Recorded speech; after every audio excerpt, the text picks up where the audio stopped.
ओम शांति। प्यारे भाई बहनों, हम सबके जीवन में हमारे सोच का, हमारे विचार का बहुत बहुत महत्व है।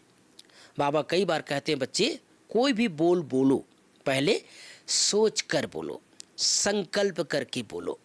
इससे क्या होगा, हमारे संकल्प की क्वालिटी अच्छी रहेगी तो बोल अच्छे निकलेंगे।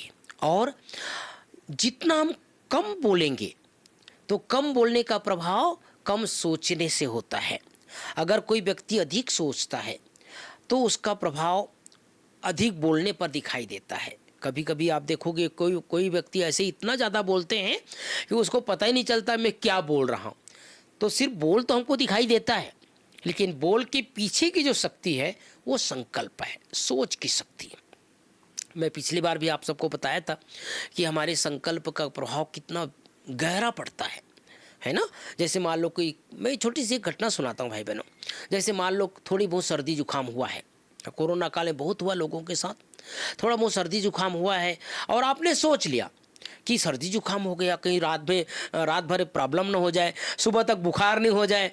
तो क्या होगा, 100% बुखार हो जाएगा, क्योंकि आपने उस संकल्प को बीज दे दिया, उस बीज में पानी डाल दिया, उसको एक अंकुरित करने का एक मौका दे दिया, अवसर दे दिया। वो संकल्प अंदर अंदर काम करेगा और आपके शरीर में फीवर हो जाएगा। लेकिन अगर आपने ये सोच लिया कि अरे भाई कोई बात नहीं, सर्दी जुकाम तो हुआ है ना, थोड़ा गर्म पानी पी लूँगा, थोड़ा काढ़ा पी लूँगा और सुबह तक ठीक हो जाएगा, कई बार हुआ है, कई बार ठीक हो जाता है, ऐसा अगर आपने संकल्प कर लिया तो गारंटी मानिए कि सुबह तक आपका जो सर्दी जुकाम है वो ठीक हो जाएगा और बुखार तक नहीं पहुंचेगा। कितना हमारे संकल्प का हमारे मन का प्रभाव, क्योंकि मन का काम सोचने का है, तो उसका संकल्प का प्रभाव हमारे तन पर पड़ता है। और जिसका अपने मन के ऊपर कंट्रोल है, अपने संकल्प के ऊपर कंट्रोल है, वही कंट्रोलिंग पावर रहता है। वो कंट्रोलिंग पावर हमारे जीवन में बहुत बहुत बहुत आवश्यक है। एक छोटी सी कहानी है, कहानी या दृष्टांत कहो। एक व्यक्ति था, वो जंगल से गुजर रहा था, उसकी यात्रा बहुत लंबी थी, सामने घनघोर जंगल आ गया। 3 दिन तक वो बेचारा भूखा प्यासा था और घनघोर जंगल जब आया तो बहुत उसका जो मन बुद्धि था वह जवाब देने लग गया और बहुत थक गया था वो। न उनके साथ कोई था, न जंगल में दूर दूर तक कोई दिखाई नहीं दे रहा था। तो उसने फिर भगवान को याद किया। हम सब की आदत थी ना लौकिक में भी, जब कोई संकट में फंसते हैं तो अपने लोग कोई नहीं दिखाई देता है तो किसको याद करते हैं, भगवान को याद करते हैं।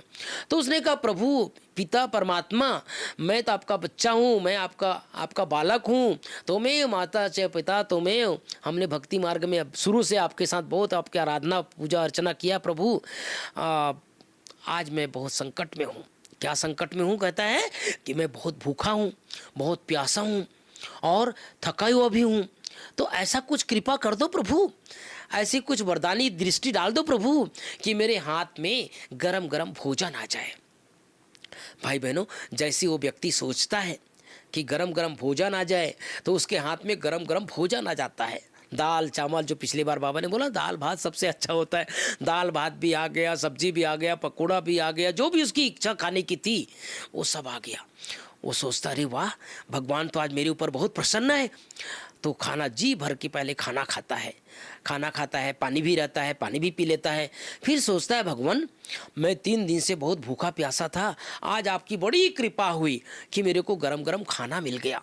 अब मुझे अभी यात्रा मेरी लंबी है प्रभु, तो ऐसा कुछ कृपा कर ही दो कि यहाँ पर थोड़ा पलंग आ जाए भगवान। तो जैसे सोचता है भाई बहनों, वहाँ पर पलंग आ जाता है। पलंग आता है तो सोचता है, वाह भगवान, आज तो आप बहुत प्रसन्न हो प्रभु, आप कहाँ से दे रहे हो पता नहीं चल रहा है, लेकिन दे तो रहे हो आप कहते हैं ना कि कभी भगवान देता है तो छप्पड़ फाड़ के देता है, तो आप तो प्रभु आपने मेरे ऊपर छप्पड़ फाड़ के दे रहे हो। अब पलंग आ जाता है, सोचता है प्रभु आज पलंग तो दे दिया आपने, लेकिन इसको सोऊंगा कैसे मैं, इसको में गद्दा वद्दा लगवा दो प्रभु। तो उसमें गद्दा लग जाता है, बेडशीट लग जाता है, तकिया लग जाता है। कहता है वाह प्रभु वाह, दिल से धन्यवाद करता है, वाह प्रभु वाह, कितना सुंदर, आप कृपालु हो, आप दयालु हो भगवान। आज तो सब कुछ मेरे संकल्प के प्रमाण हो रहा है, जैसा सोच रहा हूँ वैसे हो रहा है प्रभु। फिर जैसे वो सोचता है कि चलो थोड़ी देर सो जाता हूँ, तो पलंग में बैठता है।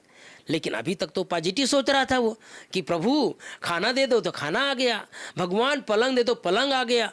अब जैसे ही पलंग में बैठता है भाई बहनों, वो बैठने के बाद सोचता है अरे भाई चारों तरफ जंगल है, कहीं शेर ना आ जाए। अरे जैसे सोचता है कि शेर ना आ जाए तो एक बड़ा सा शेर दहाड़ते हुए सामने आ जाता है। वो सोचता है अरे भगवान ये क्या हो गया, मैंने तो सोचा ही था ये तो सच में आ गया। फिर सोचता अरे शेर तो आ गया, लेकिन कहीं मेरा काम तमाम ना कर दे, मुझे खा ना ले, मुझे काट ना ले दे। तो भाई बहनों वो सब कुछ हो जाता है जो सोचता है। इसलिए बाबा हमेशा कहते हैं बच्चे सुबह से लेकर शाम तक हमेशा हमें अच्छा सोचना है। बातें आएगी, परिस्थिति आएगी, हम क्या करते हैं भाई बहनों, जब कुछ सब कुछ अच्छा होता है ना तो हम कहते हैं वाह वाह वाह प्रभु वाह, वाह बाबा वाह, वाह भगवान वाह, आप सब कुछ दे रहे हो। लेकिन कभी कभी क्या सोचते हैं कि आज तो भगवान मेरे ऊपर नाराज है, आज तो भगवान कुछ नहीं कर रहा है, तो हम निगेटिव सोचने शुरू कर देते हैं, नकारात्मक सोचना, आज तो सब कुछ गलत हो रहा है, क्या बाबा आप तो कहते हैं मेरे साथ दूंगा लेकिन साथ ही नहीं दे रहे हो। ऐसा निगेटिव सोचते हैं तो हमारे साथ निगेटिव हो जाता है।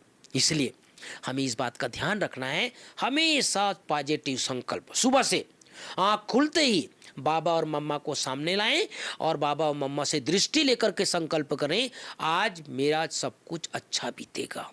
अपने भाग्य का गुणगान कर लें, मेरे जैसे भाग्यवान कोई नहीं है, है ना। इस तरह से संकल्प करेंगे और सारा दिन मेरा अच्छा बीते, ऐसे संकल्प करके अपने जीवन की यात्रा को रोज रोज रोज संकल्प करने की जरूरत है। ऐसा नहीं कि कल मैंने सोच लिया आज नहीं करूंगा, रोज संकल्प अच्छा करना है, हर घड़ी अच्छा संकल्प करना है। तो हमारे आसपास का वातावरण बहुत पॉजिटिव रहेगा, एनर्जेटिक रहेगा और आध्यात्मिक ऊर्जा से हम सब संपन्न बनते जाएंगे। ओम शांति, ओम शांति।